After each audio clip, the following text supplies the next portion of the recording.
DGP Ramachandra Rao ರಾಸಲೀಲೆ ಪ್ರಕರಣ video viral ಬೆನ್ನಲ್ಲೇ DGP ತಲೆದಂಡ. ರಾಮಚಂದ್ರ ರಾವ್ ಅಮಾನತುಗೊಳಿಸಿ ಸರ್ಕಾರ ಆದೇಶ.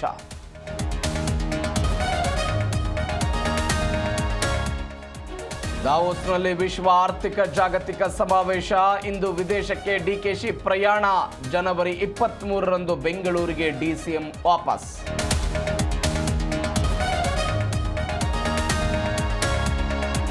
ಮಂತ್ರಾಲಯಕ್ಕೆ ತೆರಳುತ್ತಿದ್ದ ಭಕ್ತರ ಬಸ್ ಅಪಘಾತ. 11 ಪ್ರಯಾಣಿಕರಿಗೆ ಗಾಯ. ಇಬ್ಬರ ಸ್ಥಿತಿ ಗಂಭೀರ. ಚಿಕ್ಕಬಳ್ಳಾಪುರ ಜಿಲ್ಲೆಯ ಅಗಲಗುರ್ಕಿ ಬಳಿ ಅವಘಡ.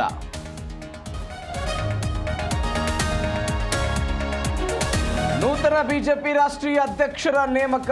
ಬಿಹಾರ ಶಾಸಕ ನಿತಿನ್ ನವೀನ್ ಅವಿರೋಧ ಆಯ್ಕೆ. ದೆಹಲಿಯಲ್ಲಿಂದು ಅಧಿಕಾರ ಹಸ್ತಾಂತರ ಸಮಾರಂಭ.